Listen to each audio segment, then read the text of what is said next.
तो आज lesson number 13 में जो हम लोग पढ़ रहे हैं एमीन के रासायनिक गुण के बारे में, तो उस एमीन के रासायनिक गुण में सबसे पहले जो चर्चा होगी कार्बिल एमीन अभिक्रिया क्या होती है, नाइट्रस अम्ल से अभिक्रिया कैसे कराएंगे आप, एरिल सल्फोनिक क्लोराइड से क्रिया कैसे कराएंगे एमीन की, उसके बाद से इलेक्ट्रॉन दानी प्रतिस्थापन अभिक्रिया जिसमें आप ब्रोमीन पढ़ेंगे, ब्रोमीन से क्रिया कराएंगे, नाइट्रीकरण पढ़ेंगे जिसमें नाइट्रिक अम्ल से क्रिया कराएंगे, सल्फोनेशन पढ़ेंगे जिसमें आप सल्फ्यूरिक अम्ल से क्रिया कराएंगे। आज इतने बातों को हम लोग चर्चा करेंगे। तो पहले जितने भी रिएक्शन आप लिखेंगे उसमें एमीन उपस्थित होना चाहिए। एमीन का मतलब कहीं अगर RNH2 लिखा जाता है तो R का मतलब होता है एल्कील, NH2 का मतलब उसके साथ है। तो चलिए पहला जो बात हम लोग शुरुआत आज करते हैं उसका नाम होगा कार्बिल को बढ़िया सीखना है, ठीक है, और एकदम पूरा सीख लेना है किसी भी कीमत पर, कि कभी भी कोई पूछे तो इसको हम बता सकते हैं। आखिर नाम से पता चल रहा है कार्बिल एमीन, यानी इसका मतलब होगा इसमें एमीन रहेगा, एल्कील एमीन इसमें उपस्थित होना चाहिए क्योंकि इसमें आपके कार्बिल के साथ एमीन ऐड किया गया है। तो आपको जब भी बात करेगा कार्बिल एमीन तो इतना मान के चलिएगा कि आपको एमीन से क्रिया कराना पड़ेगा, लेकिन इसके लिए क्या करना पड़ेगा कि एलिफैटिक तथा एरोमेटिक जो आपके हैं प्राथमिक एमीन लेंगे। एरोमेटिक मैंने कल बताया था कि बेंजीन के साथ NH2 जोड़ देंगे तो एरोमेटिक हो जाएगा, उसको एरिल भी कहते हैं, और R के साथ NH2 जोड़ देंगे तो इसको एलिफैटिक कहते हैं। तो पहले एलिफैटिक या एरोमेटिक हम लोग एमीन लेते हैं, उसमें क्लोरोफार्म मिलाते हैं जिसका सूत्र CHCl3 होता है जिसको ट्राई क्लोरोमेथेन कहते हैं। फिर इसमें आप पोटेशियम हाइड्रोक्साइड मिलाते हैं और जब इसको गर्म करते हैं तो देखिए ध्यान से, गर्म करने के बाद हमें क्या क्या प्राप्त होता है, एल्कील आइसोसाइनाइड प्राप्त होता है, एल्कील आइसोसाइनाइड प्राप्त होता है, पोटेशियम क्लोराइड प्राप्त होता है, माने R जो है R के साथ CN आपका ऐड हो जाएगा, NC ऐड हो जाएगा आपके। उसके बाद से आप जानते होंगे K के साथ तो आपके पास Cl जरूर जाएगा, फिर आपका जल का निर्माण होता है। तो बात क्या हुई, बात ये हुई कि आपके पास एल्कील एमीन है, RNH2 है, इसमें आप क्लोरोफार्म मिलाएंगे CHCl3, आप इसमें पोटेशियम हाइड्रोक्साइड मिलाएंगे, जब क्रिया कराएंगे तो यहाँ पर RCN आप लिखेंगे प्लस क्या लिखेंगे KCl आप लिखेंगे प्लस H2O आप लिखेंगे, ये बनेगा। अब संतुलित करने के लिए आप क्या लेंगे, यहाँ पर इसमें 3 से मल्टीप्लाई कर देंगे, इसमें 3 से मल्टीप्लाई कर देंगे, इसमें भी 3 से मल्टीप्लाई कर देंगे, ठीक है। तो क्या आपने लिया, इस तरीके से आप क्या कर रहे हैं आप लोग, वो भी को ना कापी पहले फिर वो टेस्ट थी वाला पेट उधर रखो, चलो पढ़ो पहले, चलो। ये रहा आपका एल्कील एमीन जिसको R को हम लोग एल्कील कहते हैं, NH2 का एमीन। इसकी देखो कभी भी कहेगा ना कार्बिल, कार्बिल का मतलब होता है क्लोरोफार्म, यहाँ CH3Cl3 आप रखेंगे, और जब भी क्लोरोफार्म लिया जाता है तो KOH लेंगे। आखिर मान लो देखो KOH हम लोग इसलिए मिलाएंगे, आखिर Cl जाएगा कहाँ, कोई ना कोई NaOH या KOH रहेगा तभी तो Cl इसके साथ चला जाता है, बहुत मोहब्बत होता है Cl को K से, ठीक है, तो Cl K के साथ चला जाएगा। तो देखो R देख रहे हो वैसे ही रखोगे, यहाँ से यहाँ जो H देख रहे हो इसके साथ चला जाएगा N के साथ, या C यहाँ से देखो C जो देख रहे हो ये भी चला जा सकता है, तो आपके R और यहाँ पर क्या आ गया CN नहीं NC लिख लो। CN को क्या कहते हैं, कल आप पढ़े थे IPC नाम में क्या लिखते हैं नाइट्राइड, लेकिन जब NC रहेगा तो आइसोसाइनाइड इसको कहते हैं। जैसा CN रहेगा तो साइनाइड, और जब NC रहेगा तो इसको हम लोग क्या कहते हैं आइसोसाइनाइड कहते हैं। और फिर आपका पोटेशियम क्लोराइड बनेगा, फिर आपका क्या बन जाता है जल बन जाता है। इस पूरी क्रिया को हम लोग कहते हैं कार्बिल एमीन अभिक्रिया, कैसे क्या कहते हैं कार्बिल एमीन अभिक्रिया। तो जान के इसको क्या कहेंगे हम लोग बताओ, इसको हम लोग क्या कहते हैं एल्कील एमीन, एल्कील एमीन, इसको क्या कहते हैं क्लोरोफार्म, ठीक है, इसको कहते हैं पोटेशियम हाइड्रोक्साइड, के को पोटेशियम कहते हैं ना, पोटेशियम, और OH को क्या कहेंगे हम लोग हाइड्रोक्साइड, पोटेशियम हाइड्रोक्साइड, ठीक है, इसको हम लोग कहेंगे एल्कील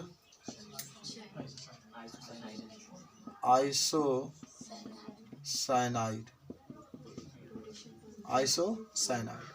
इसका क्या नाम होगा? Potassium chloride. के को क्या कहते हैं? पोटेशियम।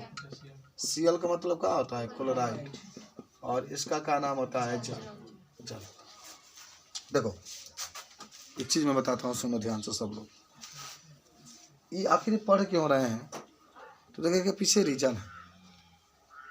मैं देख रहा था कल हमारे मुख्यमंत्री से प्रश्न पूछा जा रहा था, तो कहे प्रश्न ये पूछा गया कि क्या अपने ज़िंदगी में आप कितना संघर्ष करते हैं? तो कहते हैं कि लाइफ में जब कोई संघर्ष ना हो तो इस लाइफ को जीने से क्या फायदा।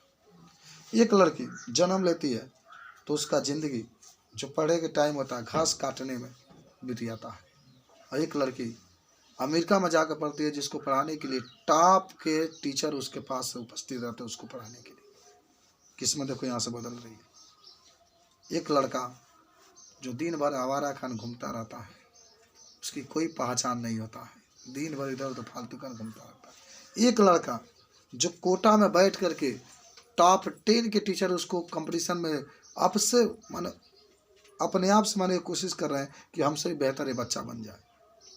ये पढ़ाई के सिस्टम में एक लड़का घूम रहा अपने लाइफ को, कीमती लाइफ को, कीमती जो सुंदर सुंदर लाइफ उसको मिला है उसको गंवा रहा है, दुका दुका करके जो भी करके। एक लड़का है जिसको पूरा हिंदुस्तान के टॉपर टीचर उसको बेहतर बनाने में लगे। तो यहीं से किस्मत सब बदल रही है। एक बच्चा है जिससे एक क्वेश्चन नहीं आ रहा है, एक बच्चा है जो पूरा किताब को लगा दे रहा है। ये लाइफ है, लाइफ स्टाइल आपकी है। और ये इस समय मैं आपको बता देता हूँ, जब तक आप पढ़ेंगे तब तक आप गरीब हैं, आपके परिवार गरीब है, लेकिन मेहनत से ईमानदारी से पढ़ते हैं एक दिन आप सबसे बेहतर पद पर जाएंगे, इसमें कोई संदेह नहीं है। अगर अच्छे पढ़ते होंगे, ईमानदारी से पढ़ते होंगे तो बेहतर पद पर जाएंगे। उस दिन आपका परिवार का एक नया रास्ता मिल जाएगा और बहुत आगे आप जाएंगे। बात समझ रहे हैं? लेकिन कब? जब आप पढ़ेंगे तब। नहीं पढ़ेंगे तो आपकी पेमेंट 10,000, 15,000, 25,000 इससे अधिक नहीं मिल सकती है। और 25,000 मिलेगा तो फिर भी आपके परिवार बहुत हाईएस्ट नहीं जाएगा। ऐसे जैसे इस समय जूझ रहा है उस समय वैसे ही जूझेगा। इसलिए आप परिश्रम करिए, मेहनत करिए। घर के लोग आपसे उम्मीद करते हैं कि आप खूब अच्छे तरीके से पढ़ करके आगे जाएंगे, तो सारा आपको मौजवानी याद होना चाहिए। याद करने में बड़ी ताकत, आसान है नहीं, बहुत इसमें एनर्जी लगती है। बैठ कर पढ़ना पड़ेगा तब याद होगा। बात समझ रहे हैं? लेकिन फिर भी आप कोशिश करें तो सब आपको याद हो जाएगा। सब आपको जाकर मौजवानी लिखना है, बोर्ड एग्जाम में जाकर के पूरा आपको लिखना है। काबिल अमीन अभिक्रिया आएगी, कहाँ से लिखेंगे जब आपको इस समय याद नहीं करेंगे तो। बात समझे? तो इस तरीके से आप इसके बारे में बता सकते हैं। थोड़ा सा नोट कर लीजिए तब इसको एकदम आराम से समझिएगा। नाइट्रस अम्ल से अभिक्रिया, देखो अलग अलग तरीके से नाइट्रस अम्ल से अभिक्रिया होती है। और जैसे मान लो कि आपके पास है RnH2। अच्छा, प्राथमिक अमीन है क्योंकि N के साथ एक और जुड़ा है, ठीक है। ऐसी क्रिया आप HNO2 से कराते हैं। तो जब कराते हैं तो इसमें आप यूज करते हैं सोडियम नाइट्राइट यानी NO2 प्लस HCl। तो बनता है आपके पास NO2Cl पर माइनस। फिर इसमें आप जल मिला देते हैं H2O, तो अंत में आपका बनता है ROH plus N2 plus HCl, ROH plus N2 plus HCl, ठीक है। तो देखो यहाँ पर एल्कील है, माने प्राथमिक एमीन है, देख लेना कौन एमीन है? प्राथमिक एमीन है। और ये प्राथमिक एमीन है। और आप प्राथमिक एमीन की जब क्रिया नाइट्रस अम्ल से कराते हैं तो एलिफाइटिक डाईएजोनियम लवण बनता है। देखो इसी को कहते हैं हम लोग, आर को एलिफाइटिक कहते हैं ना, N2 को कहते हैं डाईएजोनियम प्लस है। आप क्लोराइड कह सकते हैं आप इसको, या लवण कह सकते हैं, लेकिन ये अस्थायी होता है। यह क्या होता है? अस्थायी होता है। और कुछ समय बाद ये एल्कोहल में, सुन लो, एल्कोहल में और नाइट्रोजन गैस में क्या होता है? बदल जाता है, ठीक है। तो इस प्रकार से आप इसको बता सकते हैं, समझे हो? मैंने ये कहा गया कि जब भी नाइट्रस अम्ल से क्रिया करेगा तो आप कहेंगे कि जब जो प्राथमिक एमीन है इसकी क्रिया जब नाइट्रस अम्ल से कराते हैं तो उसमें उत्प्रेरक के रूप में सोडियम नाइट्राइट यानी NO2 के सोडियम नाइट्राइट रहता है, और हाइड्रोक्लोरिक अम्ल की उपस्थिति में कराते हैं तो यहाँ पर बनता है एल्कील। देखो आर का मतलब होता है एल्कील, N2 का मतलब होता है डाईएजोनियम क्लोराइड, क्या कहोगे, एल्कीन डाइयोजेनियम क्लोराइड बनता है। फिर इसमें जल मिलाते हैं तो पोटेशियम हाइड्रोक्साइड बनता है और नाइट्रोजन गैस क्या होता है, बाहर निकलता है। तो यही आपका होता है नाइट्रस अम्ल से अभिक्रिया। ठीक है, समझ में आया कि नहीं है बताओ। या इसका नाम मैं लिख देता हूँ पहले, इसका नाम होगा एल्कील एमीन, एल्कील एमीन। ठीक है, और इसका क्या नाम होगा, नाइट्रस अम्ल, नाइट्रस अम्ल। इसका नाम होगा एल्कील। देखो आर का एल्कील, जहाँ भी आर होगा ना एल्कील, इसको कहते हैं डाई एजोनियम। क्लोराइड लिख सकते हो, सी है तो लवण का मतलब क्लोराइड, क्लोराइड लिख लो। लेकिन ये अस्थायी होता है बाबू, माने अस्थायी का मतलब ये हुआ ना कि कुछ देरी तक ही रहता है। तब ये किसमें मिलेगा, एल्कील एल्कोहल, एल्कील एल्कोहल। ठीक है, प्लस ये नाइट्रोजन में चेंज हो जाएगा, आगा नाइट्रोजन, फिर आपका हाइड्रोजन क्लोराइड में, हाइड्रोजन क्लोराइड। तो इस तरीके से जो आपका होता है निर्माण हो जाता है। तो लिख लो, लिखो अच्छे नो कि देखो इक्वली का है नो, पेपर उठाइए कभी, सब रिएक्शन का नाम बस याद होना चाहिए। एरिल सल्फोनिक क्लोराइड, एरिल का मतलब होगा बेंजीन, सल्फोनिक का मतलब होता है SO3, Cl क्लोराइड का मतलब होता है Cl। याद हुआ, देख ले, एरिल कही तो बेंजीन, सल्फोनिक कही तो SO3, क्लोराइड कहेगा तो Cl। इसकी क्रिया आपको कराना किससे है, इसकी क्रिया कराना है आपको एल्कील एमीन से। आप चाहते हैं CH3 भी लिख सकते थे, हालांकि इसका नाम तो एथेन एमीन होगा। जब कराओगे क्रिया न तो ऐजा था Cl तो एकदम निश्चित बांटेगा, जब हटेगा तभी ना कुछ जुटेगा इसको। तो यह चाहे HCl आपके बाहर निकल गया, बाकी जो बचा, ये बचा है बेंजीन, वैसे ही लिख लो। SO3 बचा, वैसे ही लिख दो। अब देखो यन बचा है, और क्या बचा, यन है 2 H तक H बचा, तो यन H लिख लो। और फिर आपका ये बचा है तो C2H5 लिख लो। ये छोटा है ना, इसमें कार्बन छोटा है तो एल्कील के रूप में लिखाई, तो यन एथिन क्या लिखेंगे आप, यन एथिन। और यहाँ से ले करके ये पूरा बेंजो सल्फर एमाइड, इसलिए हम लोग बेंजीन सल्फर एमाइड करें क्योंकि NH के साथ O आया है, तो CO जो होता है तो एमाइड होता है। तो यन एथिन बेंजीन सल्फर माइड, क्योंकि क्षार में क्या होता है, विलय होता है। तो इस तरीके से आप इसको क्या कर सकते हैं, बना सकते हैं, बन जाएगा। अपने लिख लो, देखो जब एरिल सल्फोनिक क्लोराइड जोड़ दो, तो फिर भी तुम लोग बता देते हैं ब्रोमिनन में क्या होता है, मान एनिलीन के ब्रोमीन। देखो जब कमरे के अच्छा देखो, ये इलेक्ट्रॉन रागी नो प्रतिस्थापन अभिक्रिया हमेशा एरोमेटिक यौगिक ही प्रदर्शित करता है। एरोमेटिक मतलब होता है बेंजीन ही इसको प्रदर्शित करेगा। तो अगर आपसे कोई पूछे कि ब्रोमिनन क्या होता है, तो आप सीधे कहिएगा कि जब, सुन लो ध्यान से मैं क्या बोल रहा हूँ, कि जब एनिलीन की क्रिया ब्रोमीन से कमरे के ताप पर कराई जाती है तो हमें 246 कौन 246 पर उसके बाद ट्राई ब्रोमो एनिलीन प्राप्त होता है। माने 3 इसमें ब्रोमीन जुड़ जाता है। जैसे अगर आप ले लें, देखो ध्यान से, खाली वो और पी पर ही जुड़ता है, तो आपके पास क्या है, ब्रोमीन, ये तो एनिलीन है, मान लीजिए NH2 जोड़ लेंगे। ऐसे किसकी क्रिया कराना है, किससे, ब्रोमीन से, कमरे के ताप पर। कमरे का ताप 30 से 35 होता है, तो कमरे के ताप पर जब कराएंगे ना, तो हाई आपके पास NH2 वैसे ही रहता है, NH2 वैसे ही रहता है। यहाँ पर एक Br होगा, यहाँ पर एक Br होगा, यहाँ पर एक Br होगा। इसका नाम जानते हो, यहाँ से एक काउंटिंग करोगे, 1 2, देखो चाहे NH2 है तो यहाँ से एक मानते हैं, 4 5 6, तो इसका नाम होगा, देखो एक 2 है, 2 कमा करके 4 कमा करके 6, try bromo, try bromo aniline, ठीक है। यही आपको क्या होता है, प्राप्त होता है, समझे। तो इस कहानी को लिखो, लिखो तो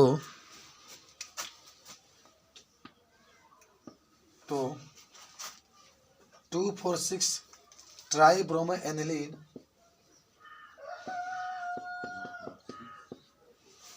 246 ट्राई ब्रोमो एनिलीन तथा हाइड्रोजन ब्रोमाइड प्राप्त होता है।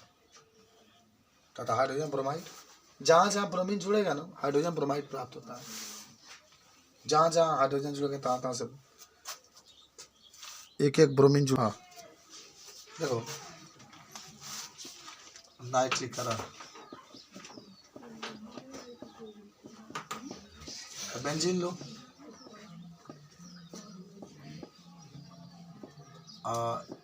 इसमें NH2 जो है एनिलीन, इसमें HNO3 ले लो, H2SO4 मिला दो। तो जब क्रिया कराओगे तो देखो जौन आपके पास एनिलीन तो रहेगा, एक ONO2P पर जुटेगा, याद है ना OMP होता है ना। इसमें भाई मेटा में भी जुड़ा है, देख रहे हैं ना, मेटा में भी जुड़ा है। 3 तरीके से बनता है आपका।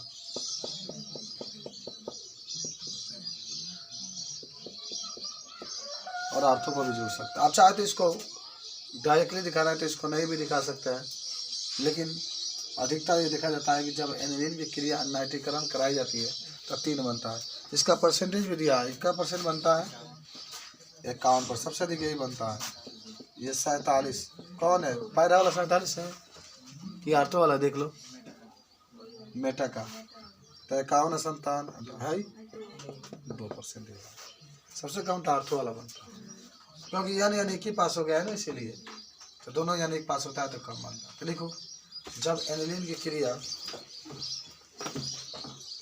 केमिस्ट्री में, जैसे को हम लोग सल्फोनेशन भी कहते हैं अंग्रेजी में, सल्फोनेशन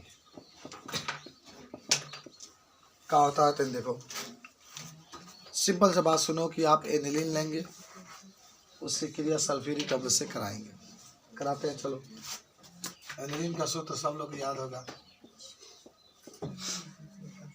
NH2 क्रिया किससे करा रहे हैं, H2SO4 से। तो क्या बनेगा NH2 और एक आपका जुड़ता है किस पर, याद है, इस पर जोड़ दो, मेटा बने O पर, SO3H पर, एक P पर, पैरा पर, NH2 और एक SO3। ये मुख्य होगा, इसका नाम क्या होगा, एनिलीन, पहले एनिलीन लिखा है ठीक, सल्फोनिक अम्ल, खा लेंगे सल्फोनिक अम्ल लिखा, एनिलीन। अच्छा तो आगे आप लिख सकते हैं O एनिलीन सल्फोनिक अम्ल, ऐसे कहा जाएगा P एनिलीन सल्फोनिक अम्ल।